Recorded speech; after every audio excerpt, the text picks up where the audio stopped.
Glad to be here. Thank you for being here. Dan, Greg, Jana, all the hard work you guys do putting this on is huge, especially providing like a free opportunity like this once a month, I think is a big deal. So thank you very much. And then thanks for all the leaders here in the community. So important to have strong leaders, especially faith-based leaders. We make a difference every day. So thank you very much for being here. I'm J.B. Kellogg, co-founder, co-CEO of Madwire. 2009 is when we started. It kind of grew from there. I'll walk through that story a little bit. But first, I wanted to introduce my family. This is my family right here. Family of 6 in total. My wife, Gina, right here. She's actually right here. She's in the front. Best friend, my best personal coach. I think, my best advisor all the time, biggest supporter. Thank her, for so much. She also does all the interior design at Madwire, so all of our beautiful spaces, a lot of you probably haven't seen it, but great work environment for our team and everything, and she heads that up, so I'm really grateful for her. My oldest daughter, Kalia, she's also here. She's the oldest, and so in order, oldest to youngest, that's Kalia, then it's Taylor over there, Gabby, and then Gunner. Gunner's 14, he's in 8th grade, so he goes into high school next year. Which is really weird, our youngest going into high school. Like, I don't feel that old, but time absolutely flies, so make sure you cherish it, of course. Madwire. Computer. At Madwire, we have a screen I always point at and it works, so I got to get used to this. So a little bit about Madwire. So my dad and I founded Madwire. My dad's right over here.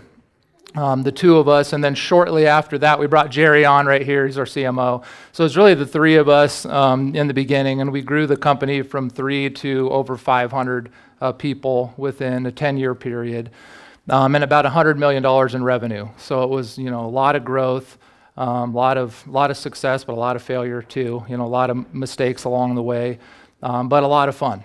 And along the way, we have some accolades that we like. We have all the negatives we can point out, but so let's point out some positives. Family-owned company in Colorado, top family-owned company, top 50, 7 times in a row. I think it's like 13 times now, actually, but this badge hasn't been updated. At one point, we had about 13 family members in the company, so a lot of family members. Luke Barnes right here, he's our chief sales officer, he's my cousin, so we still have a lot of family members, which is awesome, makes it fun. Inc. 5000 fastest growing company 8 times in a row. That's a pretty big deal, apparently. The president of Inc. sent us a letter and said the amount of companies that ever make the list and make it 8 times in a row is less than 1/10 of 1%. It's really, really rare, and it's because it's it's harder and harder because the bigger numbers on bigger numbers, the percentages get pretty challenging. And the way that works is your 3-year growth, percentage growth. So you make the top 5,000 if you're in there. So we're not in there anymore, but we were in there 8 times in a row, so it's pretty cool. And then Glassdoor, best place to work 3 times. That one's cool because it's based on employee feedback. So employees put reviews into Glassdoor and everything, and then they rank companies. And so we were the #1 top company in the country 3 times for businesses with less than 1,000 employees. So that was pretty cool. So hundreds of great reviews on there. I will say there's also a good amount of bad ones that are painful to read. So we're definitely not perfect. But I heard a quote recently, which is, laughing at your mistakes can lengthen your life, especially if you learn from them. And laughing at your spouse's mistakes can shorten it. Very true. Our mission at Madwire is helping small businesses grow, and so we do that. We have a platform called Marketing 360. It's a software that helps businesses grow, but then we also have a team of talented marketing people to help you market your business too. So our thinking is, if you can help a small business grow, you make the world a better place, because businesses are what make the economy go. We provide jobs, fund charities, put kids through college, make the whole community better. So that's what we get behind as a team. But ultimately, our real motto is make a difference, which is, that's the MAD in Madwire, make a difference, which is, doesn't matter, what you're doing. This is a lifestyle thing. This goes beyond Madwire. It's just try to make a difference every day with everybody that you meet. Whether a customer might work with us or not, how do we help them? How do we make a difference? So that's really our motto and what we push for. And so for today, I thought the best thing to do would be just talk about things that have made a difference in my life, as I've grown up. And then throughout Madwire, of course, and then a little bit beyond we'll touch on at the end. So I'll go ahead and jump in. Point at the computer. This is my great-grandfather, O.M. Kellogg. So this made a difference in my life because my dad would share this story with me quite a bit when I was growing up, and I think it really made a difference on me in terms of wanting to be an entrepreneur and everything. And so O.M. was born in a small town in Iowa, and at the age of 4, his mother died, and at the age of 9, his dad died, both of scarlet fever. So he was an orphan pretty quick. They ended up sending him to live with his grandfather and uncle in a small town in Nebraska, Binkelman, Nebraska. And when he was 14 years old, they went on a horse wrangling drive across like the Midwest. And what he noticed when he was on that drive was all the most well-off people in every town they went through were the grain elevator owners. And so then he had the goal and the dream, I'm going to own my own grain elevator one day. And so that's what he started working towards. So through his teens and his 20s, he saved up as much money as he could. Took him about 15 years, and at the age of 30, in 1906, he founded the O.M. Kellogg Grain Company, then bought the Binkelman Grain Elevator, which was an old, beat-up, run-down elevator at the time. But he bought it, fixed it up, within a couple years, was doing pretty well, and ended up, starting a little market in there and everything, and he started to coin the message, all roads will lead to Binkelman. So he started building, helping improve the infrastructure and everything. So, great-grandfather was already into marketing, back then. So he saved up enough money after, several years running that business to buy another grain elevator. And then he bought another one and another one and another one. Eventually he had 28 grain elevators across Colorado and Nebraska. It was the largest grain operation in all of the Rocky Mountain region. His headquarters was a big grain elevator building in Denver, and at the time it was the tallest structure in Denver. And currently is a luxury condos next to Coors Field, so they obviously renovated it.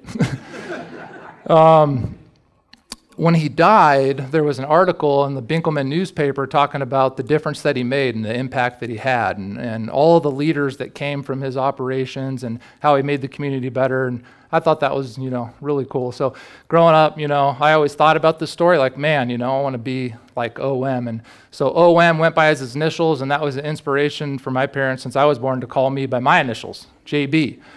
And so a lot of lessons were learned here. It doesn't matter where you start, right? It only matters where you're going. Have goals and shoot for them. But in the process of doing that, help other people achieve their goals, right? And try to make a difference. That's what he did. But more than anything, if you want to make a difference, believe in yourself. You have to believe in yourself, because if you don't believe in yourself, it doesn't matter if 1,000 people do. And ultimately, when you believe in yourself, it's because you believe in the Holy Spirit within you, right? That nothing is impossible with God. And if you have a goal, and he before you, who dare be against you, right? Just keep working at it. And you might have a big goal, and it might take 15 years to finally achieve it, like it did for him. But don't stop striving for it. So, oh, it was pretty cool. This is my grandfather, so O.M.'s son, Joseph Kellogg. His claim to fame wasn't in business, but it was in the war. And so he was in World War II. He was fighting in the Pacific for the Navy against Japan. And so he was on all these beach entries. And so basically they had this thing where if you had 4 beach landings, they sent you home, because the beach landings were, very violent. Has anybody seen Saving Private Ryan? When they show the beach landing thing, how crazy that is? So that's basically what he was going through there. So it was like a 25% of the people would die just on the beach landing itself. So if you survived 4, they'd send you home. So he had survived 3 and was going into his 4th. And his 4th beach landing was on the island of Okinawa. Has anybody seen Hacksaw Ridge, that movie? Really good movie. If you haven't seen it, check it out, true story. But in Hacksaw Ridge, at the beginning of that movie, they're showing like trucks and trucks going by of dead soldiers. That was my grandfather's platoon. They were one of the first, platoons there, so really it was intense.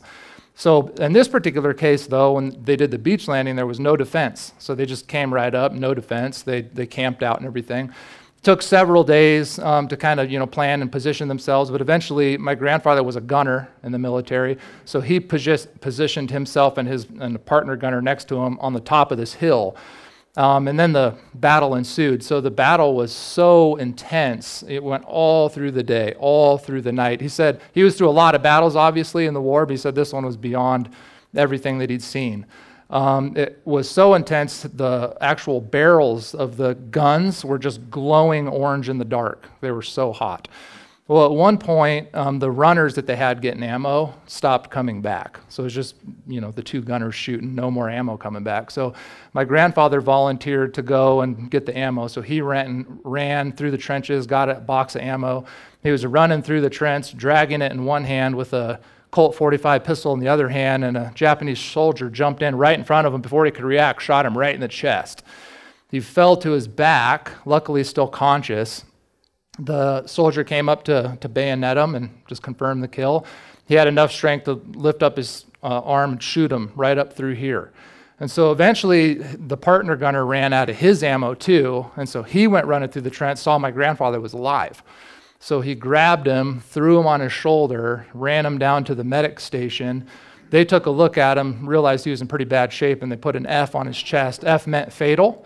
So you're kind of like last priority when that happens. So they marked him F, took him to the evac strip, but just then the evac strip came under attack too. So they just threw him on the plane without really paying any attention to the Fs or anything like that. So he made it on the plane. They took off. And then the nurse noticed that, oh man, this guy's shot in the lung. We can't gain too much altitude here. He's going to suffocate. So she thought, well, there's nothing I can do, but I might as well just inform the pilot, So she went up and told the pilot, hey, this soldier's not doing too good. If we fly at the normal altitude, I don't think he's going to make it. So the pilot said, okay, thank you for the information. He ended up flying low anyways, risking everybody, in the plane. They made it. So my grandfather ended up surviving. He ended up living to 84 on one lung, smoking 2 packs a day. Couldn't kill this guy. So the lesson there that I learned, my dad told me this growing up a lot too, was, hey, I'm tough, And ultimately, it doesn't really matter how tough you are, though.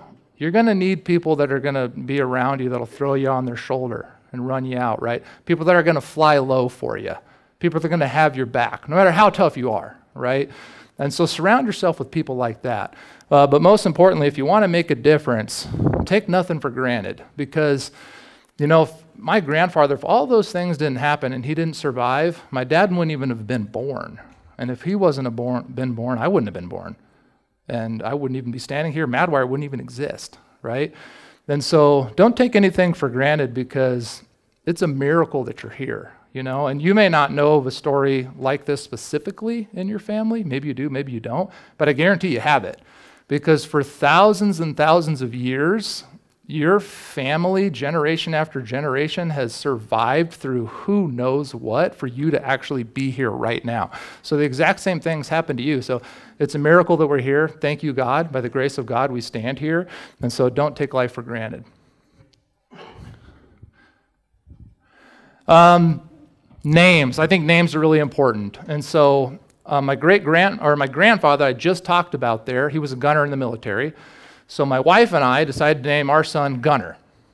It's technically Joseph Gunner Kellogg, but we call him Gunner. And the thing that's crazy about that, and this is storybook fashion, he was born about 2 weeks early on November 11th, Veterans Day. Pretty cool. And if this kid always wants to watch World War II movies too. He's like, Dad, let's watch a World War II movie. I'm like, why not like any war movie? I want to watch World War II. It's like, okay. But further into the name talk here, so Madwire, make a difference. That's what the M.a.d. stands for. But this here is a little name plaque. My dad gave me that when I was like 13, 14 years old, and so I gave it to my son. It's hanging on his wall. I zoomed in real tight here because his room was a little messy. I have this, though, and I'm sorry, I left my paper over here. I want to read this to you. So I think this is pretty powerful. I slightly adjusted it so it fits for everybody, not just Kellogg. But this had an impact on my life because I'd read this quite a bit actually in my room, and then I know my son does too. I think it has a big part in my life. And so this is what it says about your name. You got it from your parents. It was all they had to give, so it's yours to use and cherish for as long as you may live. If you lose the watch they gave you, it can always be replaced, but a black mark on your name can never be erased. It was clean the day you took it, and a worthy name to bear. When you received it at your birth, there was no dishonor there. So make sure you guard it wisely. After all is said and done, you'll be glad the name is spotless when your final song is sung. If you want to make a difference, root your name in good character, right? Doesn't matter how much money you have, what business you have. In fact, all those things could be taken away. They could take your business, they could take your money, they could take your health, they could take anything, but they can't take your name and your character, right? That's the one thing that you have, right? So make sure to take care of it, right? Root it in good character. This is my dad right here in his younger years. Also over there and over here. My dad was always my football coach growing up. Coached like every team that I ever played on all the way until college. Coached everything up to that. Was unbelievable, great coach. These are my three sisters here, so I had three sisters as well. I was the oldest. My son's the youngest. I think I got the better end of the stick on that one. My dad taught me everything about sales, unbelievable sales teacher, and just example to follow. Great leader. Taught me, hey, get up earlier if you have more work to do. Don't stay late. Just get up earlier. So I've always held true to that. Sorry, am I messing this thing up? Okay. And so if you have to work, extra, get up earlier so you can still get home to the family. He taught me that. He taught me humility. One of it, sorry, are we good? Okay. One of my favorite sayings he says is, once you brag, you catch a snag. Don't get cocky. And so, it's all about being humble. But there's one story here that, that I always remember, I think made a difference for me. I can take it off too. I can talk loud enough. Is he called me into his room one day. I was young. I don't even remember how old I was. Probably like maybe 10 or something like that. Said, hey, sit next to me here on the edge of the bed. And he said, hey, you know what? Everybody has feelings. Never hurt them. And if you see somebody hurting somebody's feelings, you have my permission to stop them. I think it was literally the next day I got my first fight. But he put this mindset into me of, hey, you know what? Everybody needs somebody to have their back, and some people aren't afraid to, stand up for themselves. And so don't allow them just to get run over, have their back. And so I thought that was impactful in my life. And so if you want to make a difference, stand up for the downtrodden, Sometimes it just takes that one person to stand up for you that helps you turn the corner, right? So be that person. This is my mom. My mom's right there. She works the front desk at Madwire. She's worked the front desk forever. Nicest lady you'll ever meet. Do we agree? Unbelievably patient. It really is true. Opposites attract, because my dad has no patience at all, right? He'll be the first to admit it. And you can make a difference in such small ways. One thing my mom does for all the Madwire employees is she makes a blanket for them whenever they have a baby. And so over, 15 years, there's been a lot of babies. So a lot of blankets, and she's made all these blankets and everything. It's amazing. Some of these kids are like 10, 12 years old now, and you talk to their parents and stuff, and they say, hey, my son or daughter still has that blanket in their room. They literally took it everywhere with them. And so she loves babies. They bring the babies in, give her the babies. She gives them the blanket. And, she makes a difference by making blankets. It doesn't have to be that complicated, but it has such an impact on lives. But one story about my mom, when I was younger, we were living in California at the time. My dad had started a futures and commodities trading company in California, and so he was working pretty hard, and we were just struggling to get the business going, just getting it started. And so my mom would make a lunch for him every day, us and my sisters, and she'd have us run it up the stairs and give him the lunch every day. It was like during summer, so we didn't have school and everything. She noticed there was a homeless guy in the park right across from the building, and so she started making a lunch for him and my dad, And I knew things were tight at the time, so that was a pretty big deal. But so what she had us do is, hey, go run, give the homeless guy the lunch, then run up the stairs and give Dad the lunch. So we started doing that every day. And I can just remember doing that good deed, how that made me feel, and it changed the way I thought about, just giving and caring and like giving more than you take. And so, if you want to make a difference, give more than you take, the Bible says what? You get tenfold, right, Scott? Tenfold return on everything that you give. So just give, right? Give. You always get a positive ROI on that. This is me as a kid here in school. I think in about 98% of all photos taken of me as a kid, I'm wearing some form of a jersey. So this was forced right here. That was probably picture day. I was really slow in school. So was my son, so was my dad. We're slow learners to start. We eventually catch up. But especially when it came to reading, spelling, that kind of a thing, it was exceptionally difficult. I was really good in 2 classes, art and PE. I crushed those ones. But I had 2 teachers. I went to St. John's Elementary School here in Loveland. And I had 2 teachers, Sister Judy and Mrs. Boney. Now, Sister Judy, she led with fear. God bless her heart, she loved the Lord, but she was a tough leader, So, she would call you out in public. She would make you wear your coat when it was 90 degrees outside. One day, my milk tasted really rotten, and so I said, hey, Sister Judy, my milk is rotten. And she goes over, and not to be rude or anything, but this is just to be honest, she had this wart right here with like a hair coming out of it. She grabbed my milk and drank it, and there's like a milk mustache over the top of it.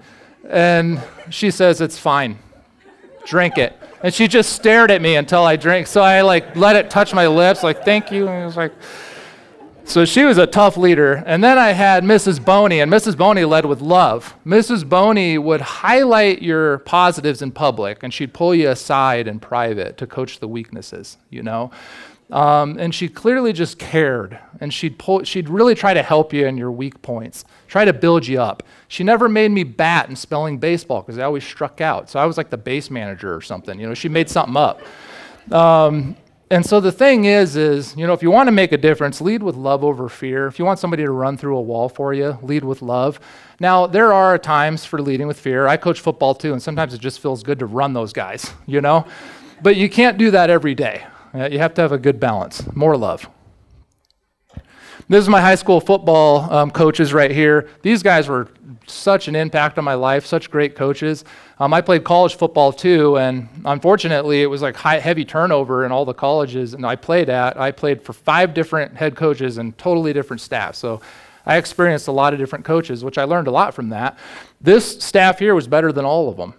This high school staff, better than all the college staffs that I faced or had. Coach John Poovey right here, guy was the 2nd best coach I ever had in my life. My dad was the number 1. He was number 2. This guy's unreal coach, attention to detail, loved his team, super competitive. But the one thing he taught me is if you want to make a difference, don't worry about what you can't control. Because he wouldn't have it, If you said, hey, coach, man, I think it's going to be snowing for the game. You can't control the elements, gentlemen. You can't control the elements.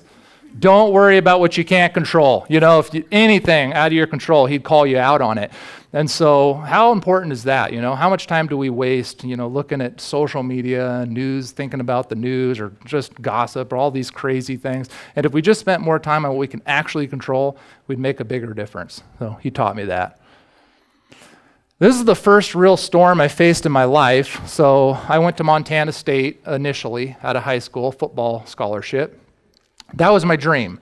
I always wanted to play college football since I was a little kid, and I always wanted to play at a big school, and I felt that Montana State was that. They don't have NFL up there or anything. Like the college teams, that's where it's at, so they got pretty big stadiums. The whole town gets behind it. It was really, really, exciting for me.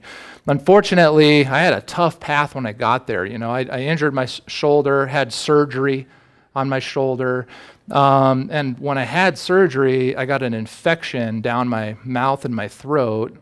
It's kind of hereditary, so we have sensitive mouths and throats anyways, but this gave me an infection where I had like 200-something sores, and it was unbelievably painful. I mean, just drinking water was like razor blades. So, this went on for months, and so I lost a tremendous amount of weight. I lost like 30 pounds. And so my mom finally had to come up and stay with me. We were staying in like a Holiday Inn Express, and I didn't get any smarter from it at all. I don't know, those ads are not true. But she was kind of mending me back. So the only thing I could really eat was like mushed up graham crackers that were like soggy in water, basically.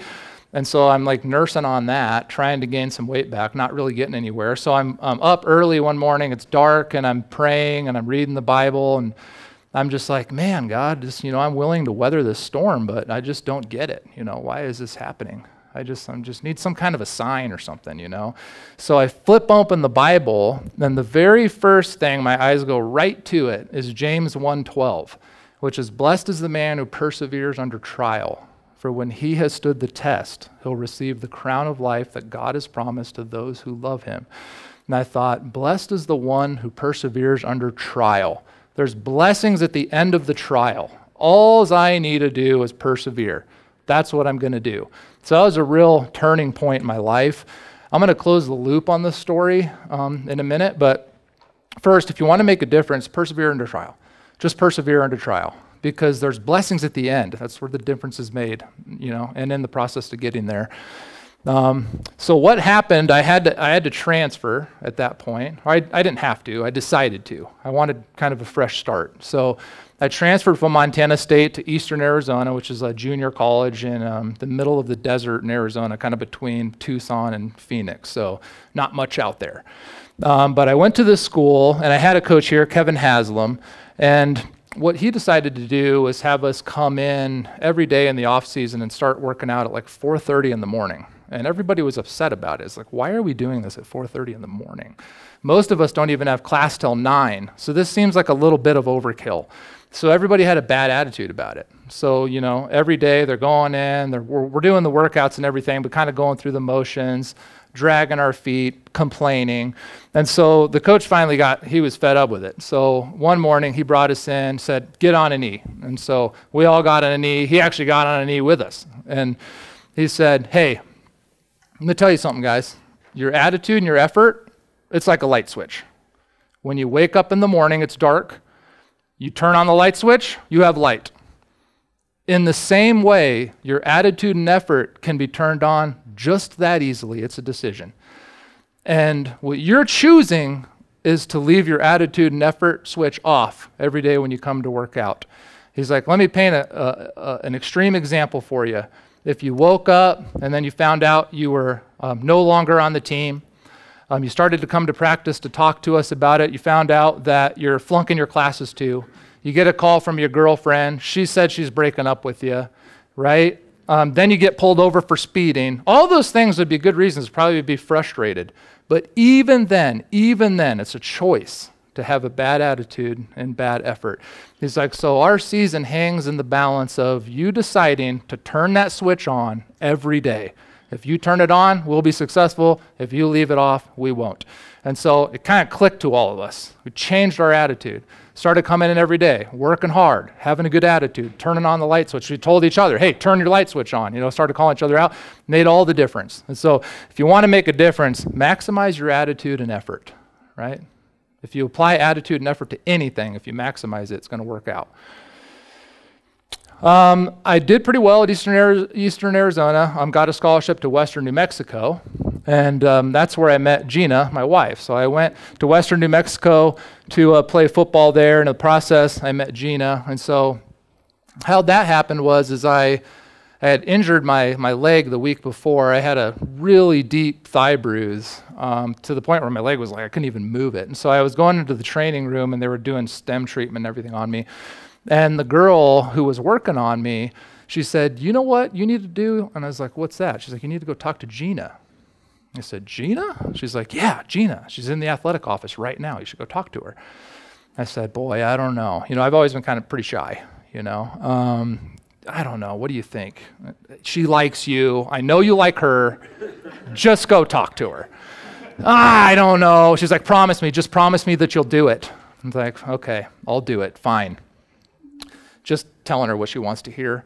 The second I walk out of the training room, like, there's no way I'm doing that. I am going beeline back to the dormitory. Problem is I have to go by the athletic office, so I'm trying to walk at a heavy pace, so I just blow by the window, and I'm convinced I'm not going to do it. And just as I get, her door's coming, and just as her door's right here, there was a gust of courage. It just blew me into the room, just threw me in there. And I ended up talking to her, and it was only like 5 minutes. We exchanged numbers, exchanged some laughs. But I remember when I walked out, I went out into the hallway, and I literally said out loud, I'm going to marry that girl someday. It was like unbelievable, And so if you want to make a difference, encourage others to be brave. I'm very grateful that I was encouraged that day to be brave, that somehow by the grace of God, the winds of courage blew me in there, right? And encourage means literally to put courage into somebody, So, who can you encourage today to just take that extra step, and make a difference? After I finished playing football at Western New Mexico, I had a lot of time on my hands. Football or any kind of sport in college is like a full-time job, so you don't have a lot of extra time. When you finish, it feels like you have a crazy amount of time because you were so used to that. And so I had a lot of time, so I went about a block off campus to this place called Zia Publishing. They did this travel magazine in the Midwest. And I walked in there and I just said, hey, I'll do anything. Do you have any internships or anything? I'll do sales, I'll do design, I'll do marketing. I always had a passion for that stuff. So I said, I just want to learn. And they said, no, we don't have anything. And I said, geez, are you sure? I'll work for free. I'm a really hard worker and everything. And so she didn't know what to say to me anymore. So she went back and she got the CEO. And the CEO comes out, a lady named Terry, and she said, do you know how to build a website? And I said, give me a desk and a computer in a month and I'll figure it out. And she said, deal.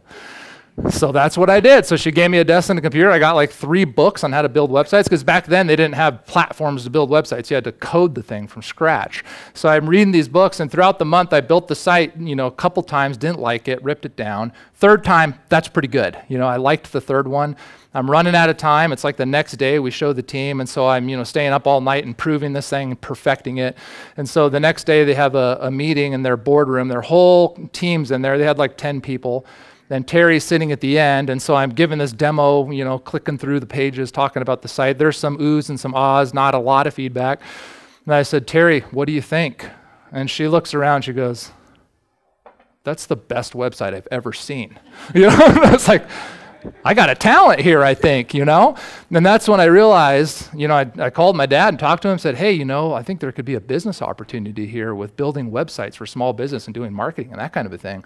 Because at that point in time, it was very much like a freelance thing. It wasn't real business doing, but every business, at least small businesses, all needed a website. It was just that wave was just coming, He said, I think that's a great idea, but let's test it in the trading environment because he had his trading business. So I said, all right. So I started working for him after college for about 4 or 5 years. We worked together on the trading desk, but we also rebuilt the trading website. We started building trading software, started doing digital marketing was a new thing. When Google Ads first came out, we ran a Google Ads campaign. And so you could see the digital marketing was coming, but ultimately, this is what led to Madwire, just going in there, So if you want to make a difference, take chances and ask for help. It's amazing how people will help you if you actually ask. I think most of the time we just don't ask, But if you ask and you're passionate about it, people generally want to help you. So take a chance. I took a chance walking in there, and they took a chance on me, right? That was a win-win. And don't forget to say thanks. So many years later, I wrote this letter to Terry and sent her that note there saying thank you so much for basically giving her credit for what even transpired with Madwire because of that opportunity she gave me, which is pretty cool. So to close the loop back to the James 1:12, right? Persevere into trial. There's blessings at the end of the storm. That happened right there at the top, James 1:12. But if that didn't happen, I would have never left Montana State. If that trial and that storm didn't happen, I would have never left because that was like my dream. That's where I wanted to be. I would have never, ever left. But if I never left, I would have never met Gina, right? Have my family and the life I have now. Would have never went to Zia Publishing, right? Would have ultimately probably never led to Madwire. So it's pretty incredible, so just persevere. You never know where the journey will take you, stay in the game, ultimately. So at Madwire, and I'm going to do a breakout here in just a couple minutes for you guys to talk about some of these things, but at Madwire we have we have so many mantras, we have probably way too many that we do as a team. So I just picked out 3. And these are 3 that I think helped us not just in the good times, but also helped us more importantly, in the tough times. And so first one here, execution excellence. So we say execution excellence is our standard, and our standard is non-negotiable. And execution excellence to us is obviously, execute the job excellently, but it goes way beyond that. It's a thing about life. It's when you see trash on the floor, you pick it up. When your desk mate's phone rings, you answer it, right? When there's water splattered on the countertop around the sink in the bathroom, you get a paper towel, you clean it up. That's execution excellence. And so we actually had one job description in the beginning. It was the same for everybody. When they said, hey, do you have a job description? Absolutely. It's the same for everybody. Execution excellence in everything that you do, right? It means doing the right thing, even if it's harder, right? It means picking up the trash, answering your neighbor's phone, whatever's thrown at you, you do excellent at it to the best of your ability. It doesn't mean you never make a mistake, but you don't make the same mistake twice. That's execution excellence. And so that's how we did it. So my kids would always see, we have this etched into steel and hung on our walls, right? And throughout our buildings. So my kids would be like, Dad, what's execution excellence? When they were little. I was like, I really got to dummy this down. So it's always do what's right and never do what's wrong. That's all that it is. And so they would start to call each other out in the house. My daughter would be like, Gunner, execution excellence, always do it right, never do what's wrong. Put the cereal away, And then Gunner would be like, Gabby, clean up your room, execution excellence, always do what's right, never do what's wrong. Well, one day they're playing a game. I'm like watching a football game. They're playing this game together, and Gunner cheats. And Gabby caught him. And she goes, Gunner, execution excellence, always do what's right, never do what's wrong. You cheated. And it's like he lost all the strength in his legs, and he fell to the ground and just started bawling his eyes out. And that's when I was like, okay, they get it now. Now they get it. The water pump. This is big for us at Madwire. So we have these water pumps all throughout our building. What we would do, we don't do this now because a lot of people are remote, but what we do in the early years is we'd have a team meeting like this one, and then when we broke the meeting, everybody got in a single file line, you pump the water pump once walking out. And so the story behind the water pump is something I heard actually from Zig Ziglar years ago. After I heard it, I ran and I took Gina and we looked in all the thrift stores till we found one. We found this one and we painted it black and orange to match Madwire, and we put this little plate on front. But to summarize this plate, the water pump is a really great symbolism of business, I think, and really just anything in life, achieving a goal. But a water pump, some of you I'm sure are familiar, but the coldest, deepest, freshest water is the deepest.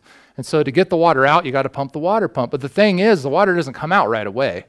You got to pump the water pump, and you have to pump it. And sometimes you have to pump hundreds, sometimes maybe even thousands of times before the water pumps. And if you ever stop pumping, you lose all your momentum. The water goes all the way back down. You got to start all over again. So the key to success in life is to pump the water pump consistently, as hard as you can, as enthusiastically as you can, with bulldog tenacity. And eventually, the effort brings forth the reward. And once it starts flowing, you just need a slow and steady pressure, and it'll give you more water than you ever need, right? And this is the story of business and success, right? Sometimes, it just feels like you're just working so hard and you're not getting anywhere. You're just pumping the water pump. You just got to keep pumping the water pump. Just keep pumping it, right? At one point, the water will flow, and then you don't have to work that hard. You just have to slow and steady pressure, and it just keeps going, but you got to pump that water pump. So we'd always talk about this at Madwire. Hey, I get it. It's tough. You're learning a new role. We're learning a new thing, You have a new customer, and they take more attention. Just pump the water pump. Pump it with bulldog tenacity, and you'll eventually get there. So that's the story of the water pump. So if you want to make a difference, just keep on pumping. And then last mantra here, and we'll go to a breakout. This guy, his name is Mark Devine, and really cool guy. And so there's one day this guy that was really weird called me, and he said, hey, I'm doing this reality TV show thing in Las Vegas, and I'd love for you to be on the show. I'm like, what is this guy talking about? He said, yeah, I pull in all these different guys and I want you to be the marketing advisor. So the show is about starting a new business and we're bringing in all these advisors to talk with the business owners about these various components. I'd like you to come in to talk about marketing. So it kind of felt like a sham weird thing, but I went anyways. And so I'm glad I did because I met this guy. He also got conned into this thing. So this guy was a real guy, Mark Devine, and he was a Navy SEAL commander. This guy is incredible. He is, and I don't know if it's to this day, it probably is, but at least when I met him, up to that point, he is the only Navy SEAL that made through budge training where not just he made it, but his entire boat crew made it. That's how strong of a leader he was. That never happened before. I don't know if it ever has happened. And so what he did is after he got out of the military, he started this company that does training for people that are entering into budge training to try to coach them up on how they can get through and pass it, because obviously almost all of them fail, right? And so he said, obviously there's tons of physical training and everything that he does, but he said almost a bigger part of it is the mental training, and he teaches these little rules. So one rule that he taught me was don't quit in the darkness. He said that was a rule. He said, hey, you can quit, but you can't quit in the darkness. That's the rule, okay? Because what he discovered was most of the time when people quit, it's at night when they're freezing cold and they have no hope. So he would say, he'd teach them on this rule, because what would happen is once, if they could just make it to where they just barely see the sun coming up, they feel the warmth and it gives them hope. And then they realize they made it through the worst of it, and then they make it through a whole nother day. And so that one thing had a big impact on me, because I even tell this to people at Madwire, hey, you're going to have really tough patches, but the worst time to quit is in the darkness. Wait till the sun comes back up, and then if it's not for you, it's just not for you. Then you can quit. But don't quit in the darkness. And I think that's a powerful message for life, right? Don't quit in the darkness. Most of the growth occurs in the darkness. And the thing that I think symbolically here that's really powerful is, if you think about it, we take the Navy SEALs to absolute brokenness to make the world's greatest warriors. Would God not do the same for us to make the world's greatest disciples? Would he not put us through budge training and break us down to almost brokenness to build the world's greatest warriors for Christ? I think that he would, right? And if you look at trials and storms in that lens, with that lens on, I think you look at it a little differently. How can I grow my character through this, right? I might be losing other things, but how do I grow my character? That should be the focus. So I want to give you guys what time we got here? About 5 minutes just to talk in the breakout groups, and then I'll wrap it up. Just one last piece here, but give you 5 minutes. If there's any stories that you were reminded of in your life, share those with your team, particularly if you have one on the water pump. That would be really cool to hear, but just give you guys 5 minutes at your table here. I got about 5 minutes here. I'll speed through the end, so sorry if I'm going quick. It's not all sunshine and rainbows at Madwire, right? It seems like a great story on the outside, not all sunshine and rainbows. When COVID hit, we took a tremendous hit. COVID was a direct attack on small business. I mean, that's our customer. And so small business were closed, and a lot of our customers are in the big cities, and they were especially closed. And so we saw a lot of cancels, a lot of downgrades. We couldn't even blame them. I mean, they couldn't even be open. We felt bad for them, so we paused a lot of accounts. Thankfully, a lot of them came back little by little, but a lot didn't either. A lot of them went out of business, which is really sad. But we hit a high point. This is our monthly revenue, very consistent all through the years, continual growth. Hit a high of about 9.1 million, about almost $110 million annual run rate. And then 2020 took a big hit, about a $25 million drop in annual run rate in terms of our monthly revenue. So it came down a lot. Very trying time, This is a picture in our office, my dad working there, and that's our office. We work in the same office. Jerry's in there too. And we turned all the lights off in the building, turned all the heat down and everything, so we were absolutely freezing every day working, just the three of us in there. We couldn't wait to work out, just to warm up. And my mom was at the front desk. That was it in the entire building. The city wouldn't let anybody in. We weren't even supposed to be in there. Don't tell anybody. And so it was really tough. We had to do 150 furloughs instantly. We made crazy changes, changed compensation plans, team structures, all kinds of stuff. Thankfully, we're able to bring most everybody back within like 6 weeks. But things were definitely different, you know? And we were fighting to stay alive. We had to switch banks at one point. That was really scary. I mean, it was a really tough time. The thing is that God always starts preparing you for that stuff, you know? So about 6 months or so prior to that, I was on a date night with Gina at the Poorhouse. We love going to the Poorhouse down here downtown. We go every Thursday. That's our thing. Every Thursday's date night. And we always talk about, you know, whatever's going on in life. It's just a great time to reconnect. But pretty much always the conversation ends up talking about God in some capacity. And so she shared with me the analogy of the horse and chariot, which she learned at a small group at church earlier that day. And I was like, that is unbelievable. I have never heard that. Everything makes so much sense in terms of leading a virtuous life. I love it. And it put me on this path of learning the Christian teachings of virtue intensely from this one thing. So I'm going to explain this to you real quick. This represents the order of our soul. Our soul is intellect, will, and passions. 3 parts of the soul: intellect, will, and passions. So the horse and chariot represents that. So the charioteer here represents your intellect. The reins represent your will, and the horses represent your passions and emotions. Right? One horse in the face of difficulties and trials, and the other horse in the face of desires and temptations. And so just as the charioteer directs the reins, which direct the horses, they can take the horses wherever they want to go, so does the virtuous one. The virtuous one leads life with a strong intellect and will, and they control their passions for good. The non-virtuous one is led by their passions and emotions. Their horses run them all over the place out of control, and they can never get where they want to go because their intellect and will is ultimately weak, can't control the horses. And so passions and emotions are neither good nor bad, like a river. You know, a river is a good thing. It provides, you know, water and fish and can create power and can, you know, irrigate and all kinds of stuff with the water, but the river can also flood and cause tremendous damage when it does. The virtues are like the dam, harnesses the power of the passions for good, right? And so it's controlled. And so with the horse and chariot, there's the 7 chiefly virtues: faith, hope, charity, prudence, justice, fortitude, and temperance are the 7 chiefly virtues. Prudence perfects the intellect, right? So you know the right thing to do.